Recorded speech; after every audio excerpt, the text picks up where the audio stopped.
메리 크리스마스! 오늘 귀한 이 예배 자리에 모이신 여러분들을 환영합니다. 우리 옆 사람에게 인사하겠습니다. 메리 크리스마스 사랑합니다. 축복합니다. 네, 감사합니다. 제가 오늘 말씀의 자리에 선 것이 처음이라서 정말 많이 두렵고 떨립니다. 하지만 이 또한 주님이 주신 귀한 은혜이고 축복인 것임을 알기에 감사한 마음으로 나가겠습니다. 우리 요절 말씀 같이 읽고 제가 기도하고 시작하겠습니다. 시작. 이는 우리 하나님의 긍휼로 인함이라. 이로써 돋는 해가 위로부터 우리에게 임하여 어둠과 죽음의 그늘에 앉은 자에게 비치고 우리 발을 평강의 길로 인도하시리로다 하니라. 사랑 많으신 하나님, 오늘 귀한 말씀의 자리에 세워주심에 감사합니다. 부족한 종이 주님의 말씀을 전하는 것이 너무나도 두렵고 떨리나 온 마음을 다하여 주의 말씀을 선포하고자 하오니 성령 하나님 나와 함께하여 주시길 간절히 원합니다. 또한 이 시간을 통하여 우리 모두가 구원의 뿌리요 돋는 해 되신 예수님을 영접하여 빛된 삶을 살아갈 수 있기를 주 예수 그리스도의 이름으로 간절히 기도드립니다. 아멘. 2022년 이번 한 해를 돌아보면 참 많은 일이 있었습니다. 세계적으로 큰 사건이라 한다면 무엇이 있을까요? 그렇죠. 우크라이나 전쟁부터 인플레이션, 경기 침체 우려, 고물가까지 사람들의 피부에 와닿는 사건들이 참 많이 발생했습니다. 세계적인 여론조사 전문기관인 입소스는 What Worries the World라는 제목으로 세계인들의 걱정거리에 대해 심도 있는 인사이트 리포트를 발행해 왔습니다. 2022년 조사 결과에서 세계인들이 가장 걱정하고 있는 1순위는 인플레이션, 다음부터 차례대로 빈곤과 사회 불평등, 실업, 범죄와 폭력, 금융과 정치 부패였습니다. 또한 우리 사회가 올바른 방향으로 가고 있다고 생각하는지에 대한 질문에는 세계인들 중 64%가 잘못된 방향으로 가고 있다라고 응답했습니다. 이러한 조사 결과에 따르면 우리가 살아갈 앞으로의 세상은 점점 더 어둡고 암울해질 것 같습니다. 이런 세상에서 우리는 무엇을 바라보고 나가야겠습니까? 오늘 말씀은 절망적인 이 시대에 구원의 뿌리요 돋는 해로 오신 예수님에 대한 이야기입니다. 이 시간 우리 모두가 어두운 절망에서 벗어나 빛 되신 예수님을 깊이 영접할 수 있기를 간절히 소망합니다. 파트 1. 하나님의 훈련이 끝난 사가랴. 57절을 보겠습니다. 천사의 말대로 잉태한 엘리사벳이 드디어 기한이 차서 금보다도 귀한 아들을 낳게 되었습니다. 사가랴와 엘리사벳은 물론이고 이웃과 친족들도 주께서 사가랴 가정을 크게 긍휼히 여기셨다는 듣고 함께 즐거워하였습니다. 사가랴 가정에 베푸신 하나님의 긍휼의 은혜는 모든 사람들에게 위로와 기쁨이 되었습니다. 이야, 하나님께서 정말 멋있게 축복해 주시는구만. 역시 우리는 믿음, 오직 믿음으로 살아야 해. 요한의 탄생을 통해 하나님은 살아계시고 자기를 찾는 자들에게 상 주시는 하나님이심을 보여주셨습니다. 하지만 이처럼 은혜스러운 분위기는 이름을 짓는 문제로 갈등을 빚게 되어 오래가지 못했습니다. 요한을 낳은 지 8일이 되자 율법대로 할례를 행하였습니다. 율법에 의하면 사내 아이는 낳은 지 8일이 되면 할례를 행해야 했고 그때 아이의 이름을 지었다고 합니다. 할례를 행한 후 친족들은 모두 그 아버지의 이름을 따라서 당연히 사가랴라고 하자고 했습니다. 대개 유대인들은 아버지나 할아버지의 이름을 따라 아들의 이름을 지었습니다. 더군다나 제사장 가문은 대를 이어야 하기 때문에 더욱 엄격하였습니다. 하지만 엘리사벳은 천사가 가르쳐준 대로 아니라 요한이라 할 것이라 고 하였습니다. 그러자 친족들은 아니 족보에도 없는 이름을 지으려 한다고 반대를 하였습니다. 자식의 이름은 자식에게 바라는 부모의 소망이 담겨 있습니다. 저희 집 남매의 이름들이 특히 그렇습니다. 태은이라는 이름은 하나님의 큰 은혜, 태희라는 제 이름은 하나님의 큰 기쁨, 태진이라는 이름은 하나님의 보배, 찬미는 하나님을 찬미하라는 의미에서 저희 부모님께서 지었다고 하셨습니다. 사람들은 대부분 이렇게 자신의 자식을 통해 내가 이루지 못한 꿈을 이루기를 기대합니다. 그리고 그 아이를 통해 가문을 빛내고 가문의 자랑거리가 되기를 바랍니다. 이 때문에 우리는 우리의 자녀에게 신앙적인 이름을 지으려다가 가족과 부딪히는 경우가 종종 있습니다. 아이의 이름을 짓는 문제로 신랑이가 계속되자 결국 최종 결정을 부친 아버지인 사가랴에게 묻게 되었습니다. 사가랴는 벙어리 훈련을 받고 있었기 때문에 의사 표현을 위해서 서판을 달라고 했습니다. 그리고 그곳에 이름을 요한이라고 썼습니다. 친족들은 다 깜짝 놀랐습니다. 그들은 늙은 나이에 어렵게 얻은 자식이기 때문에 당연히 자신의 대를 잇는 사가랴 2세라고 할 줄로 알고 있었습니다. 하지만 사가랴는 하나님의 뜻대로 요한으로 이름을 선택했습니다. 물론 사가랴도 다른 친족들처럼 자신의 대를 이어 제사장이 되길 바라는 마음도 분명 있었을 것입니다. 그럼에도 그는 자신의 생각을 내려놓고 하나님의 뜻에 순종하고자 한 것입니다. 64절을 보겠습니다. 사가랴가 하나님의 뜻에 순종하게 되자 곧 입이 열리고 혀가 풀렸습니다. 10개월 동안 벙어리 훈련을 받았으니 하고 싶은 말도 정말 많았을 것입니다. 아니 하나님, 말 한마디 잘못했다고 이거 너무한 거 아닙니까? 이렇게 말할 뻔도 한데 불평의 말을 쏟아놓기 쉬웠을 것입니다. 그러나 그는 혀가 풀리자마자 하나님을 가장 먼저 찬송했습니다. 이는 그가 10달간의 훈련을 잘 감당했음을 보여줍니다. 그는 훈련을 통해 자신의 불신을 회개하고 믿음 없는 나에게 베푸신 하나님의 은혜가 얼마나 크고 놀라운가를 깊이 깨닫게 되었습니다. 하나님께 대한 감사와 감격이 차고 넘쳐 있었기 때문에 그는 입이 열리자마자 본물이 터지듯이 하나님께 찬송이 터져 나왔습니다. 이 사건으로 인해 근처에 사는 자들이 다 두려워했습니다. 또한 이 일이 온 유대 산골에 두루 퍼졌고 듣는 사람들은 하나님의 손길이 아이와 함께 있음을 깨닫고 이 아이가 과연 장차 어찌 될까 하며 그 장래를 주목하게 되었습니다. 세례 요한의 탄생 과정을 통해 하나님께서는 사가랴를 더욱 신실한 믿음의 종으로 훈련하셨습니다. 인간적인 생각으로 하나님에 대한 불신이 있었던 사가랴는 하나님이 주신 훈련을 잘 감당하고 또 순종함으로 하나님의 구속 역사에 귀히 쓰임받게 되었습니다. 혹 우리 중에 하나님의 훈련을 감당하고 계신 분은 없습니까? 오늘 말씀의 사가랴를 본받아 우리 모두가 하나님께서 주시는 훈련을 잘 감당하고 또 순종하여서 신실한 믿음의 종으로 거듭날 수 있기를 간절히 기도합니다. 파트 2 사가랴의 찬송시. 성령의 충만함을 받은 사가랴는 예언하였습니다. 그는 먼저 하나님을 찬송하며 자신이 하나님을 찬송하는 이유를 말하고 있습니다. 그러면 그가 하나님을 찬송하는 이유가 무엇입니까? 먼저 첫째로 하나님께서 백성들을 돌보사 속량하셨기 때문입니다. 68절을 함께 읽겠습니다. 시작.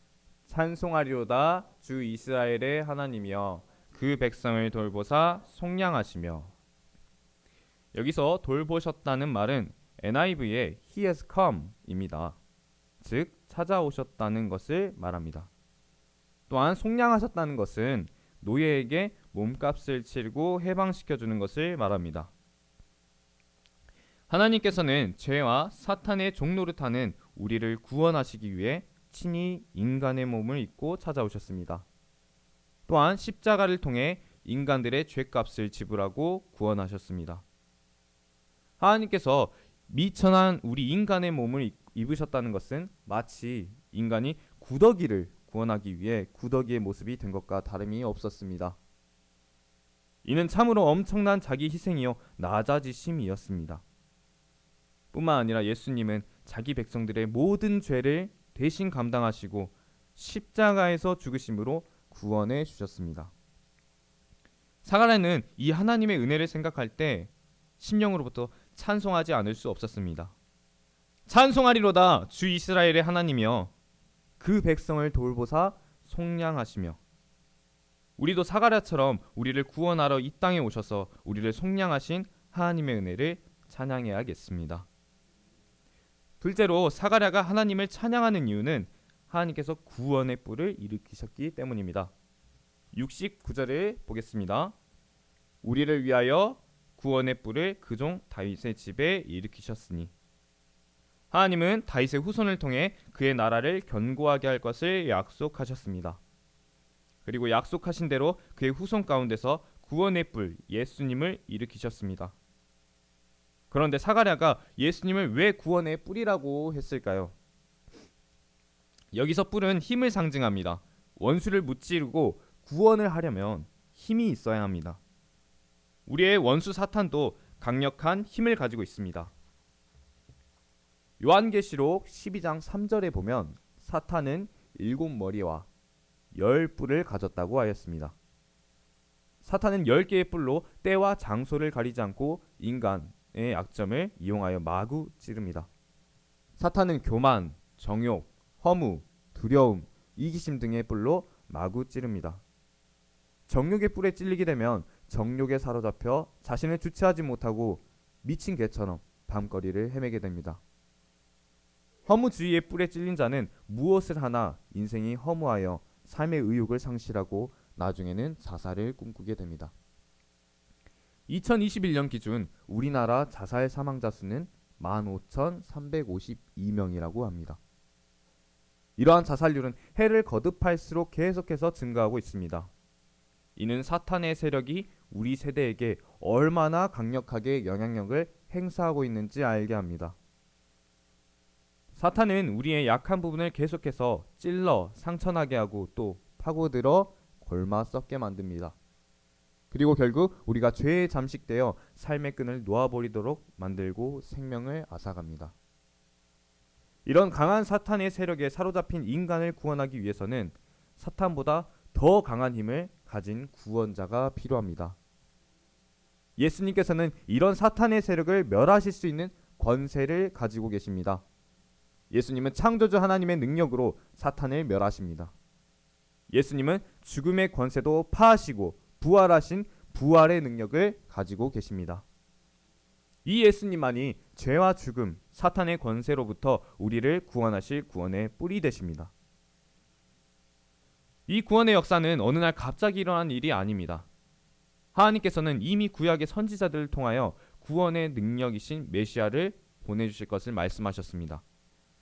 하나님께서는 인간이 범죄하여 심판을 받는 순간부터 메시아를 통해 사탄의 머리를 짓뭉개고 박살내실 것을 말씀하셨습니다. 아브라함을 통해서는 구체적으로 그의 후손을 통해 천하 만민이 복을 얻게 될 것을 말씀하셨습니다. 계속해서 수많은 선지자들의 입을 통해 우리를 우리 원수와 모든 미워하는 자의 손에서 구원해 주실 것을 말씀해 주셨습니다. 하지만 하나님의 약속의 말씀은 우리가 어느 정도 하나님의 약속을 받을 만한 꼬투리가 있어야 얻을 수 있는 것입니다. 인류 역사를 보면 인간은 끊임없이 하나님을 불순종하고 불의와 죄악에 빠져 있었습니다. 때문에 하나님께서는 자신이 하신 약속의 말씀을 취소하거나 거두어도 우리는 아무런 할 말이 없습니다. 그럼에도 하나님께서는 우리가 연약할 때, 죄인 되었을 때 그리스도를 통해 구원의 역사를 이루어 주셨습니다. 그러면 하나님께서 우리의 죄악에도 불구하고 우리를 위해 구원의 뿔 예수님을 보내신 이유가 무엇입니까? 72절을 보겠습니다. 우리 조상을 긍휼히 여기시며 그 거룩한 언약을 기억하셨으니. 우리의 죄악에도 불구하고 하나님께서 메시아를 허락하신 것은 우리를 긍휼히 여기시고 조상들에게 하신 언약을 기억하셨기 때문입니다. 이를 통해 하나님의 구원의 역사는 오직 하나님의 긍휼하심과 약속의 말씀을 기초로 이루어지고 있음을 알 수 있습니다. 하나님의 긍휼과 자비가 없다면 단 한 사람도 구원을 받을 자가 없을 것입니다. 우리는 연약하고 부족할지라도 하나님의 약속의 말씀을 의지함으로 믿음으로 구원의 은혜를 누릴 수 있습니다. 그러면 하나님께서 우리를 긍휼히 여기사 구원해 주신 목적이 무엇입니까? 74, 75절을 함께 읽도록 하겠습니다. 시작. 우리가 원수의 손에서 건지심을 받고 종신토록 주의 앞에서 성결과 의로 두려움이 없이 섬기게 하리라 하셨도다. 많은 사람들이 구원 자체를 목적으로 하기 때문에 구원의 은혜를 받은 후에는 자기 원하는 대로 욕심을 쫓아 살아갑니다. 저는 지금껏 대학생 때부터 직장에서 만난 사람들과 잠깐이나마 종교에 대한 이야기를 항상 해왔습니다. 대부분의 사람들이 과거에 교회를 다녔고 또 열심히 신앙생활을 했던 경험이 있었음을 알 수 있었습니다. 하지만 대다수가 지금의 신앙생활을 하지 않는 것은 바라던 기도를 이루었기 때문이었습니다. 혹은 이미 구원의 은혜를 받았으니까 에이 됐지 라고 생각했기 때문이었습니다.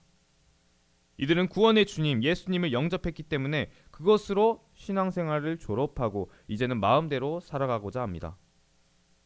그러나 신앙생활은 예수님을 영접했다고 다 끝난 것이 결코 아닙니다.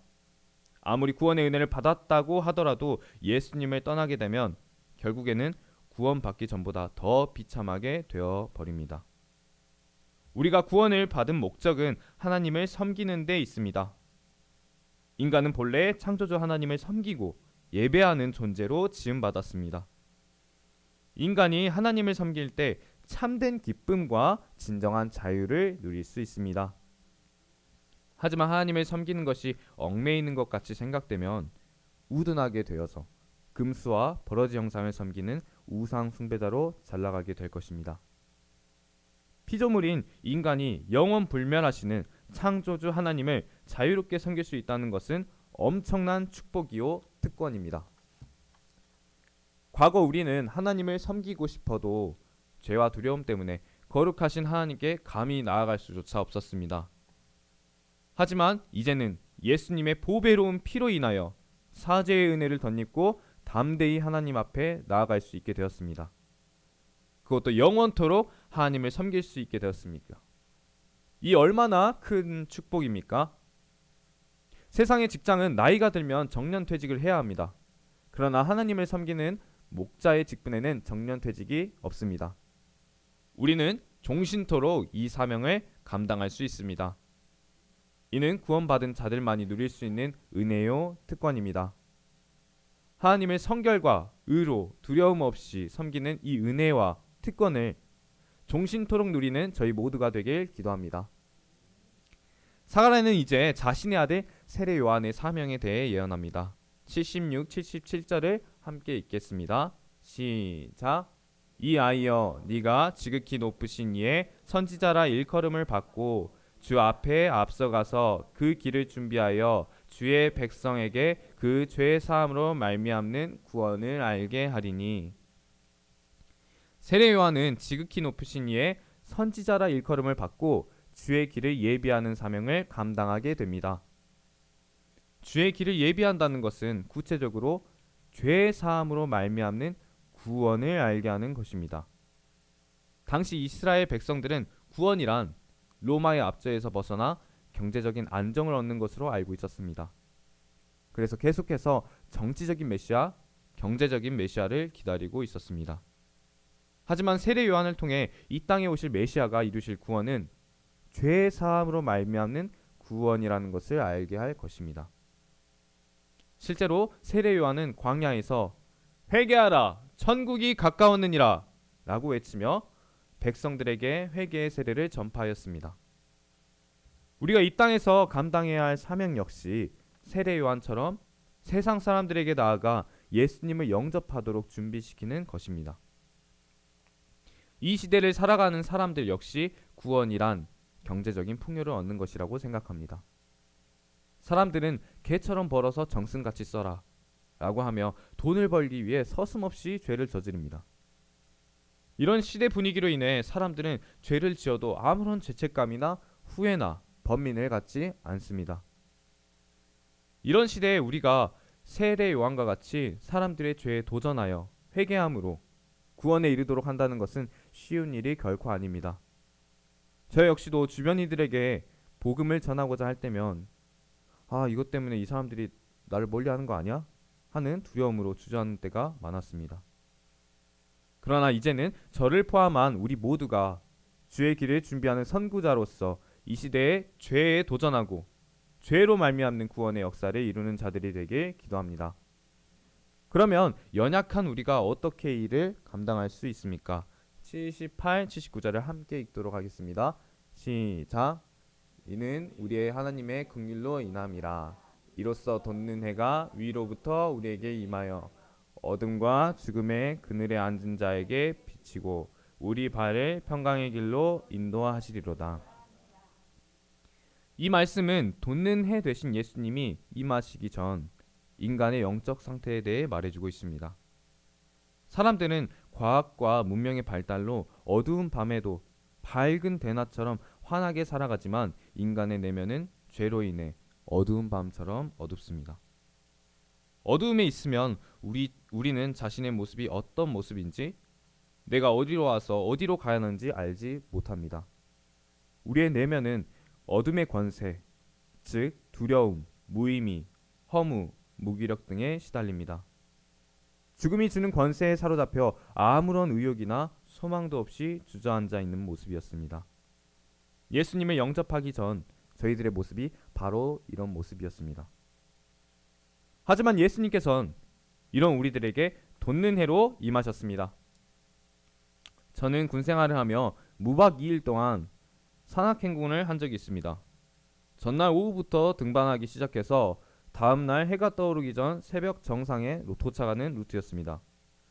칠흑과 같은 어둠을 뚫고 산에 올라가 기다리면 멀리서 밝은 빛이 점점 어둠을 몰아내고 환한 태양이 솟아오르는 것을 볼 수 있었습니다. 태양이 임하게 되면 모든 어두움은 물러가고 세상은 온통 밝아집니다. 그리고 태양이 힘차게 솟구침으로 온 세상은 밝은 빛으로 차고 넘치게 됩니다. 돋는 해로 인해 우리의 마음도 환해지고 밝은 희망으로 부풀게 됩니다. 이처럼 예수님께서 돋는 해로 우리의 마음에 임할 때 모든 어둠의 세력들은 물러나고 우리의 심령은 생명과 평강과 희망으로 가득 차게 됩니다. 그때 우리의 얼굴은 밝고 밝은 보름달과 같이 환하게 되고 삶의 의욕과 생명이 차고 넘치게 됩니다. 이 예수님이 임하였을 때 무엇을 위해 어떻게 살아야 할지 몰랐던 갈릴리의 어부들이 사람을 낚는 어부가 되고 1세기를 섬기는 인류의 스승이 되었습니다. 돋는 해 되신 예수님의 빛이 다섯 남편을 전전하며 인생의 행복을 찾아 방황하던 사마리아 여인에게 비추었을 때 그녀는 예수님의 증거자요 사마리아의 목자로 살게 되었습니다.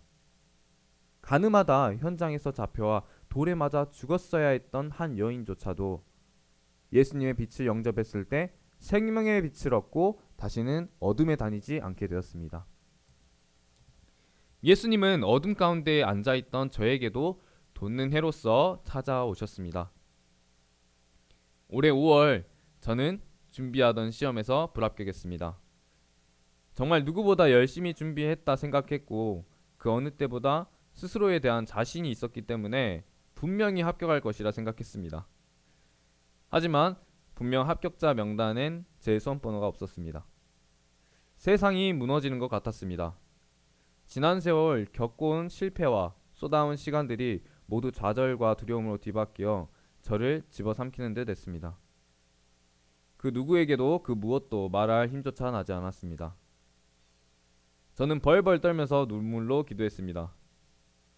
주님, 이제 내가 무엇을 해야 합니까? 도대체 내가 무엇을 할 수 있습니까? 그때 예수님께서는 올해 제게 주신 말씀 디모데후서 1장 7절이 생각나게 하셨습니다. 하나님이 우리에게 주신 것은 두려워하는 마음이 아니요 오직 능력과 사랑과 절제하는 마음이니. 지금의 두려움은 하나님께서 주신 것이 아님을 깨닫게 하셨습니다. 예수님께서 어두운 두려움 속에 있는 제게 돋는 해로서 밝히 임하신 것입니다. 모든 두려움이 떠나가기 시작했고 이전과 다른 새로운 용기가 샘솟기 시작했습니다. 예수님께서는 기간제 교사로서 새로운 도전을 하게 하셨습니다. 타지 학사로서 매일 믿음의 훈련을 감당하게 하셨습니다. 학생들을 가르치며 목자의 자세는 섬김 받는 것이 아니라 섬기는 것임을 깨닫게 하셨습니다. 그리고 인간적인 생각으로 제 생각으로 바라봤을 때 이전보다 훨씬 더 불가능할 것만 같았던 상황 가운데서 끝내 합격하게 하셨습니다. 할렐루야. 이 모든 영광을 우리 구주 예수님께 올려드립니다. 이 상을 통해 우리는 하나님께서 주시는 훈련을 잘 감당하고 말씀에 순종하였을 때 예수님께서 우리의 구원의 뿌리자 돋는 해가 되시어 평강의 길로 인도하여 주신다는 것을 알 수 있습니다. 우리도 하나님의 말씀에 순종하고 주시는 훈련을 잘 감당해 매일 삶 속에 돋는 해로서 예수님을 영접할 수 있기를 간절히 기도합니다. 맺는 말. 결론적으로 우리는 오늘 말씀을 통해 예수님께서 소망 없고 절망적인 우리 삶의 구원의 뿌리요 돋는 해로서 오셨음을 배웠습니다. 새해를 맞이하기 앞서 세상에 대한 걱정과 불안으로 두려움에 떨고 계시진 않으십니까? 그러나 우리는 결코 두려워할 필요가 없습니다. 예수님께서는 우리를 평강의 길로 인도하시는 선한 목자이시고 우리 인생들의 구원자가 되시기 때문입니다. 2022년 기쁜 성탄절을 맞이하며 구원의 뿌리요 돋는 해 대신 예수님을 깊이 영접할 수 있기를 기도합니다. 그리하여 어두운 이 시대를 밝히 비추는 빛된 인생을 살아가는 우리가 되길 간절히 기도합니다. 다 같이 오늘 말씀, 요절 말씀 읽고 제가 기도하고 마치겠습니다. 시작. 이는 우리 하나님의 긍휼로 인함이라. 이로써 돋는 해가 위로부터 우리에게 임하여 어둠과 죽음의 그늘에 앉은 자에게 비치고 우리 발을 평강의 길로 인도하시로다 하니라. 사랑의 하나님, 오늘 말씀을 통해 절망적인 이 시대의 구원의 뿌리요 돋는 해가 되신 예수님에 대해 배웠습니다. 세상을 바라보면 수많은 걱정과 불안으로 인해 소망 없이 살아가는 우리 인생들을 발견하게 됩니다. 참으로 연약하여서 유혹에 빠지기 쉽고 두려움에 사로잡혀 죄의 종노릇 하기 쉽습니다. 그러나 주님께서 이런 연약하고 부족한 우리를 불쌍히 여기셔서 이 땅의 구원자로 돋는 해로서 오셨기에 우리 매일의 삶에 희망이 있고 기쁨이 넘쳐나는 줄 믿습니다. 우리 모두가 예수님을 구주로 영접하게 하시고 매일 삶 속에서 주님의 영광을 드러내어 주님이 기뻐하시는 주님의 자녀들이 되게 하여 주시길 기도합니다. 온 영광이 주님께 있사옵고 살아계신 주 예수 그리스도의 이름으로 간절히 기도드립니다. 아멘.